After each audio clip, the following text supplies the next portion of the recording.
প্রিয় দর্শক, আমাদের আজ দুপুরের অতিথি ঢাকা বিশ্ববিদ্যালয়ের সঙ্গীত বিভাগের সহযোগী অধ্যাপক, গণসঙ্গীত শিল্পী ও গবেষক ডক্টর সাইম রানা। শুভ দুপুর ভাইয়া। শুভ দুপুর। কেমন আছেন? এই তো আছি, ভালোই আছি। জি, আজকে তো 10 তারিখ, আগামীকাল থেকে অর্থাৎ 11 থেকে 13 জুলাই ঢাকা বিশ্ববিদ্যালয়ের নৃত্যকলা বিভাগের আমন্ত্রণে আন্তর্জাতিক সিম্পোজিয়াম অনুষ্ঠিত হতে যাচ্ছে। এই আয়োজন সম্পর্কে জানবো। শুরুতেই জানি যে প্রস্তুতি কেমন এখন? এখন খুবই ব্যস্ত একটি সময় যাচ্ছে, কারণ আগামীকাল এটার উদ্বোধন হবে ঢাকা বিশ্ববিদ্যালয়ের সিনেট ভবনে। মাননীয় উপাচার্য মহোদয় এস.এম. মাকসুদ কামাল স্যার তিনি উদ্বোধন করবেন। এর পাশাপাশি ভারতীয় রাষ্ট্রদূত প্রণয় ভার্মা এবং মাননীয় এমপি গণপ্রজাতন্ত্রী বাংলাদেশ সরকারের আসাদুজ্জামান নূর তিনিও আসছেন। এবং এখানে সবচেয়ে বড় বিষয় যে এখানে প্রায় আমাদের ৪৫ জন বিদেশি অংশগ্রহণকারী আসছে, তার মধ্যে আমেরিকার ১৪-১৫ জন আছেন, আর এর বাইরে নেপাল, ভুটান, তারপর পাকিস্তান, চীন, তাইওয়ান, এমনকি ইউরোপের আরও বেশ কিছু। মোট কতগুলি দেশ অংশগ্রহণ? মোট 10টি দেশ অংশগ্রহণ করবে। আচ্ছা, মানে বাংলাদেশ সহ 10টি দেশ। বাংলাদেশে কি এই আয়োজন এবারই প্রথম? বাংলাদেশে এই প্রথম, কিন্তু এইটি আসলে international council for traditions of music and dance বা ICTMD-র একটি স্টাডি গ্রুপ অর্গানাইজেশন। এই স্টাডি গ্রুপটি হলো যে music and allied arts of greater South Asia, তাদের তৃতীয় প্রোগ্রাম কনসার্ট। এবং প্রথমটা হয়েছিল হার্ভার্ড ইউনিভার্সিটি আমেরিকাতে, সেটা 2016 সালে, আর 2019-এ হয় শ্রীলঙ্কায়। তার মানে এবার তৃতীয়বারের মতো। হ্যাঁ, ICTMD study group on music and allied arts of greater south এশিয়ার সাথে বাংলাদেশ নৃত্যকলা বিভাগের কোলাবোরেশনে তো এই আয়োজনটি হচ্ছে। এই কোলাবোরেশনটা কিভাবে হলো? এটি খুব ইন্টারেস্টিং যে আমি মানে ICTMD-র লিয়াজো অফিসার হিসেবে 2015 সাল থেকে কাজ করছি। 2022 সালে পর্তুগালে ওয়ার্ল্ড কনফারেন্স হয়, পর্তুগালের লিসবন শহরে। তো সেখানে প্রস্তাবিত হয় যে ICTMD-র যে স্টাডি গ্রুপগুলো বিভিন্ন দেশে প্রতিনিয়ত প্রায় 27টা মতো স্টাডি গ্রুপ আছে, তার মধ্যে এই প্রতিষ্ঠানটি সাউথ এশিয়ান বিভিন্ন ধরনের আর্ট কালচার উইথ এখানকার বিভিন্ন ধরনের অ্যানথ্রোপোলজিক্যাল অ্যান্ড এথনোমিউজিকোলজিক্যাল অ্যাসপেক্ট নিয়ে কাজ করে। তো তারা এবার যেন বাংলাদেশে করতে পারে কিনা, তো তখন আমাদের পক্ষ থেকে সম্মতি জ্ঞাপন করা হয়, এবং সেই সূত্রে 22 সাল থেকেই প্রায় 2 বছর ধরে এটার কার্যক্রম চলে আসছে। মানে প্রস্তুতি তো অনেক দিন ধরে, প্রায় 2 বছরের।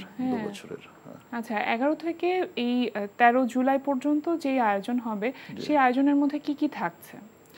এই আয়োজনের মধ্যে মূলত সিম্পোজিয়ামের যে মূল ব্যাপার পেপারস প্রেজেন্টেশন, এবং আমাদের মূল বিষয় হলো climate crisis and it's impact on the arts. অর্থাৎ শিল্পকলায় বা শিল্পের বিভিন্ন শাখায় যে আমাদের দেশে আপনি জানেন যে বাংলাদেশ একটু খুবই ঝুঁকিপূর্ণ পরিস্থিতিতে আছে, বিশেষ করে জলবায়ু সংকটের জায়গা থেকে, এবং এখানে শিল্প কিভাবে প্রভাবিত হচ্ছে বা ক্ষতিগ্রস্ত হচ্ছে, অথবা শিল্পের মাধ্যমে কিভাবে উত্তরণ করা সম্ভব, এই ধরনের চিন্তার উপর ভিত্তি করেই আসলে এক একজন স্কলার তারা তাদের বাংলাদেশের ক্লাইমেট ক্রাইসিস এবং তার পাশাপাশি শিল্পকলাকে কিভাবে প্রমোট করা যায় সেই বিষয়গুলো নিয়ে সেমিনার হবে। প্রত্যেকটা প্যারালাল সেশনে আমাদের এই সেশনগুলো হবে। আর এর বাইরে কালচারাল প্রোগ্রাম আছে। নৃত্যকলা বিভাগের চেয়ারম্যান মনিরা পারভিন, তিনি তার পরিচালনায় এখানে কালচারাল অনুষ্ঠান হবে। সেখানে বিশ্ববিদ্যালয়ের শিক্ষক এবং প্রায় শতাধিক স্টুডেন্টের একটা ডান্স এবং মিউজিকের পারফরমেন্স আছে। পাশাপাশি বিদেশি বেশ কিছু পার্টিসিপেন্টস আছে, তারাও এখানে কালচারাল প্রোগ্রাম করবেন, ডান্স এবং এখানে যে কনসেপ্টগুলো আছে খুব ইন্টারেস্টিং, যে আমাদের ট্র্যাডিশন, আমাদের ফোক মিউজিক, আমাদের ফোক ডান্সের পাশাপাশি আমাদের ক্লাইমেট ক্রাইসিসের উপরে মডার্ন ডান্সও এখানে যুক্ত আছে। আর আমাদের এই প্রতিষ্ঠানের সাথে এই যে সিম্পোজিয়ামটি হতে যাচ্ছে তার সাথেও যুক্ত আছেন যেমন আমাদের প্রফেসর ইমেরিটাস অধ্যাপক সৈয়দ মঞ্জুরুল ইসলাম, তিনি যুক্ত আছেন। এর পাশাপাশি প্রফেসর খাদিমুল হক তিনি যুক্ত আছেন, এবং এর পাশাপাশি প্রফেসর ডক্টর আব্দুল বাশির আমাদের মাননীয় ডিন মহোদয় আছেন। পুরো বিশ্ববিদ্যালয়েরই আসলে যে কমিটি বা যারা প্রশাসনে যারা আছেন তারা এই প্রোগ্রাম আয়োজনের সাথে যুক্ত। আচ্ছা, 11 থেকে 13 জুলাই যেহেতু অনুষ্ঠানটি হবে, একটু জানতে চাইবো যে অনুষ্ঠানটি অনুষ্ঠিত হবে কোথায়? এটি আমাদের ভেন্যু হিসেবে ঢাকা বিশ্ববিদ্যালয়ের যে লেকচার থিয়েটারকে আমরা মূলত ভেন্যু হিসেবে রেখেছি। তবে একটি বিকল্প পথও রাখা আছে, কারণ এখন আমাদের ঢাকা বিশ্ববিদ্যালয়ে বেশ কিছু মুভমেন্ট হচ্ছে, শিক্ষকদের এবং ছাত্রদেরও মুভমেন্ট হচ্ছে, একটা অস্থিরতা যাচ্ছে। সেটাকে বিবেচনা করে আমাদের একটা অল্টারনেটিভ ভেন্যু করা আছে, এশিয়াটিক সোসাইটি।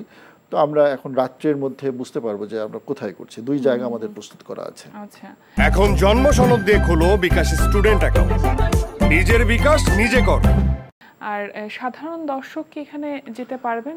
সাধারণ দর্শকদের মধ্যে বিশেষ করে ইনাগুরেশনে সাধারণ দর্শকদের উপস্থিতি থাকতেই পারে। আর এমনি প্যারালাল সেশন যেগুলো হবে সেখানে যারা ইন্টারেস্টিং মনে করে বা ইন্টারেস্টেড পিপল আছে তারা কিন্তু এখানে একটা নির্দিষ্ট রেজিস্ট্রেশন ফি দিয়ে তারা যুক্ত হতে পারেন। আচ্ছা, এখানে তো একটা সেমিনারও হবে, একটু যদি বলতেন যে সেমিনারটা আসলে কিভাবে হবে, বা মূল বক্তব্য যেটা বলছিলেন ক্লাইমেট চেঞ্জের সাথে climate crisis and it's impact on arts, এটার উপরে কিনোট স্পিচ দেবেন প্রফেসর সৈয়দ মঞ্জুরুল ইসলাম। আর এর পরে আরও যে 67 জন পার্টিসিপেন্টস আছে আমাদের, এদের প্রত্যেকেরই এক একটা করে পেপারস প্রেজেন্টেশন আছে। প্রত্যেকে তার ইন্ডিভিজুয়াল কনসেপ্টের উপরে বা টাইটেলসের উপরে ভিত্তি করে তারা তাদের সেশনগুলো পরিচালনা করবেন। জি, ক্লাইমেট ক্রাইসিস এবং এটার ইম্প্যাক্ট হচ্ছে আমাদের যে বিভিন্ন রকম পারফরমেন্স আর্টস আছে সেইগুলোর উপর কিভাবে পড়ছে এবং একে অন্যকে কিভাবে আসলে প্রভাবিত করছে। এই বিষয়টি সম্পর্কে নিশ্চয়ই আপনাদের একটা গবেষণা করতে হয়েছে। জি, গবেষণায় ফাইন্ডিংস কি কি এসেছে?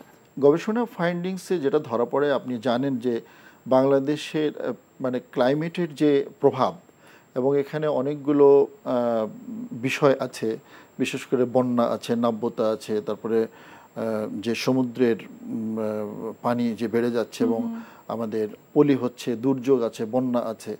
এর মধ্যে 3টি বিষয় আসলে আমাদের খুবই ঝুঁকিপূর্ণ অবস্থায় আছে, এবং 2টি দিক, বিশেষ করে ফ্লাড এবং দুর্যোগ এবং ঝড় বা জলোচ্ছ্বাস, এই দিকগুলোকে আমরা খুব বেশি বিপজ্জনক হিসেবে দেখি। এবং বাংলাদেশের দক্ষিণ অংশ ডুবে যাওয়ার একটা, নিমজ্জিত হয়ে যাওয়ার একটা সামনের যে ঝুঁকিটা রয়েছে, এগুলো নিয়ে বিশ্ব সভার মানুষেরা খুবই চিন্তিত, উদ্বিগ্ন। তো বাংলাদেশ এটাকে নিয়ে, বাংলাদেশের সাধারণ মানুষের এখন এই উদ্বিগ্নতা এবং তা কিভাবে নিরসন করা যায় এবং সেটাকে কতটা কমিয়ে আনা যায় এবং সাধারণ জনগণকে সচেতন করার পেছনে আমরা যেমন দেখেছি যে বিভিন্ন ধরনের শিল্প মাধ্যম দিয়েই বিভিন্ন সময় এই সচেতনতাকে তৈরি করে। কিন্তু যদি ক্লাইমেটের কারণেই যদি এই শিল্প ক্ষতিগ্রস্ত হয় তাহলে মানুষকে জাগাবে কে? এরকম আমাদের অনেক, বিশেষ করে দক্ষিণবঙ্গের যদি দিকে তাকায়, এখানে অসংখ্য জাতিগোষ্ঠী আছে, নৃগোষ্ঠী আছে, কমিউনিটি আছে, তারা তাদের যে শিল্পকলার যে চর্চাগুলো করে আসছে সেই চর্চা কিন্তু তারা এখান থেকে বিচ্ছিন্ন হয়ে যাচ্ছে। আবার পাশাপাশি কিছু এনজিও আছে বা আরও অনেক প্রতিষ্ঠান আছে, তারা কিন্তু সচেতনতামূলক শিল্পকলার মধ্য দিয়ে জাগিয়ে তোলার চেষ্টা করছে। তো সব কিছু মিলেই আসলে এইটা কোথায় যাচ্ছে? আমাদের বাংলাদেশকে বাঁচানোর জন্য, বাংলাদেশের মানুষকে সচেতন করে তোলার জন্য রাজনৈতিকভাবে, অর্থনৈতিকভাবে সবভাবে বিবেচনা করা হচ্ছে, কিন্তু শিল্পকলা বা সংস্কৃতির ভেতর দিয়ে এই চিন্তাকে কিভাবে বিকশিত করা যায়, বরং এটি অনেক বেশি গুরুত্বপূর্ণ। কারণ কালচারালি একজন মানুষ, সাধারণ মানুষ যদি সচেতন হয়ে ওঠে, তখন তাকে রাজনৈতিকভাবে বা নানা ধরনের প্রজেক্ট আমরা দেখতে পাই, এই প্রজেক্টের থেকেও গুরুত্বপূর্ণ যে একটি মানুষ সচেতন হয়ে উঠেছে। সচেতন হলে সে তার নদী, তার খাল, তার চলার পথ, সচেতনতা খুব ভীষণ, এবং এটা একমাত্র আমাদের যে লোকশিল্পী যারা আছে তারা কিন্তু সবসময় যেমন লোকশিল্পীদের মধ্যে তারা পরিবেশ দূষণ নিয়ে হয়তো একজন গান তৈরি করছে, একজন কবি, একজন গায়ক, তারা কিন্তু এই সমস্ত করে থাকেন, মানে মেসেজগুলো দেওয়ার চেষ্টা করেন। তার মানে শিল্পকলা শুধুমাত্র বিনোদন নয়, শিল্পকলা সচেতনতা সৃষ্টি করা এবং জনপদের মানুষের সাথে থাকা এবং প্রত্যেকটা মুহূর্তে, বিপদের মুহূর্তে তাকে ইঙ্গিত দেয়া, কথা বলা, জাগিয়ে তোলা, সেই দিকগুলো আসলে খুব গুরুত্বপূর্ণ। তা আমাদের এই বিশ্ব জনপদের সাথে আমাদের যে শেয়ারিংটা এখানে হবে, বিশেষ করে আমরা কিভাবে ভাবছি এবং বিশ্ব জনপদের মানুষ কিভাবে ভাবছে, বিশেষ করে ক্যামব্রিজ ইউনিভার্সিটি, শিকাগো ইউনিভার্সিটি, তারপর Boston university, Montana university, Oklahoma university, Hawaii university, এ ধরনের প্রতিষ্ঠান এবং এখানে যে ডিপার্টমেন্টের প্রফেসররা আসছেন তারাও কিন্তু সাউথ এশিয়ান স্টাডিজের উপরে এক্সপার্ট। তারাও কিন্তু এই দেশের বা আমাদের এই পুরো এশিয়ার এই অঞ্চলের মানুষের জীবনযাত্রা এবং তার সমাজ ব্যবস্থা বা সংস্কৃতির সম্পর্কে খুব ভালো ধারণা রাখেন। তো তাদের সাজেশনগুলো আমাদের দরকার এবং সরাসরি এই ইন্টারাকশনের মধ্য দিয়ে আমরা হয়তো পেতে পারি যে আমাদের আগামীতে কিভাবে মোকাবেলা করব আমাদের এই সংকটগুলোকে, সেটা শিল্পেরও সংকট এবং পাশাপাশি জলবায়ু সংকট এবং আমাদের বাংলাদেশ এবং আমাদের জনপদের সংকট, এই সংকটগুলোকে মোকাবেলা। বিষয়টি কিন্তু রাষ্ট্রীয়।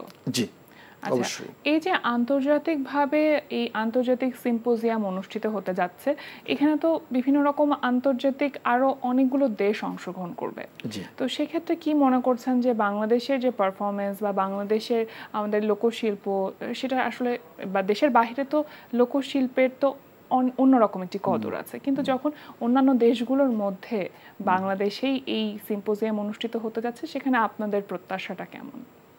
আমাদের প্রত্যাশা হলো এরকম যে জনপদের মানুষ তারা নিজেরাই উদ্যোগী হয়ে এবং আত্মপ্রচারণা, তারা নিজেদেরকেই এক্সপোজ করছে তাদের শিল্পের মাধ্যমে, তারা যদি একটু পৃষ্ঠপোষকতা পায় তাহলে তাদের কার্যক্রম কিন্তু থেমে যায় না। আমরা দেখছি যে প্রত্যেকটা শিল্পকলা ইনডেঞ্জার্ড পজিশনে আছে, একটা হারিয়ে যাওয়ার মতো অবস্থা, এটা আমরা সবসময় বলেও থাকি বা দেখতেও পাচ্ছি।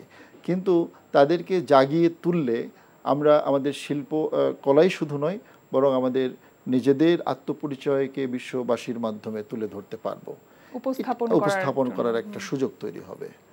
আসলে আমাদের ইন্টারাকশন নাই, এই ইন্টারাকশনগুলো আমরা সরাসরি যখন এখানে উপস্থাপন করতে পারছি, সেটা তো মানে অনেক বড় একটা সুযোগ তৈরি করবে।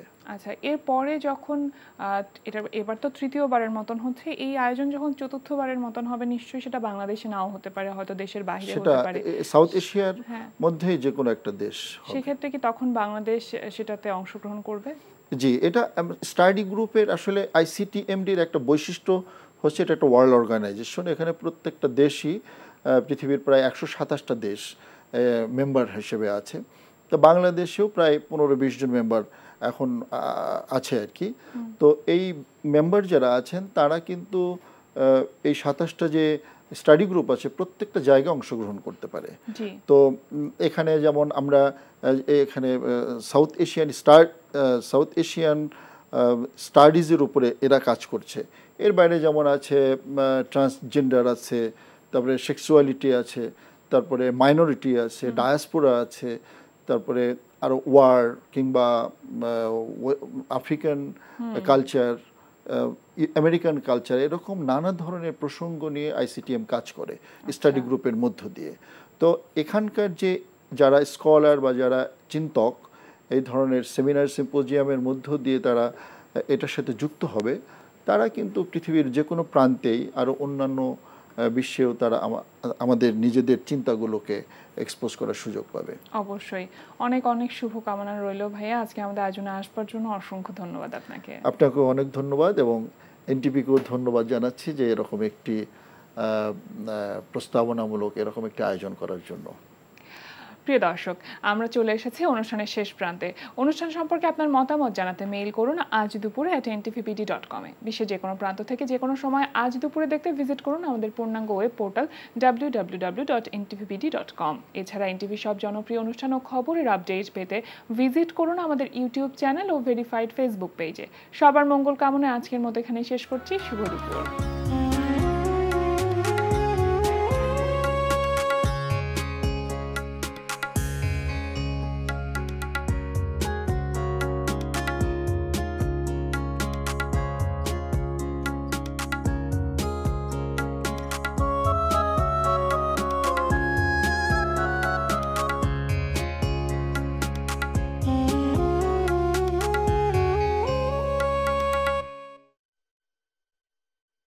এখন জন্ম সনদ দিয়ে খোলো বিকাশ স্টুডেন্ট অ্যাকাউন্ট।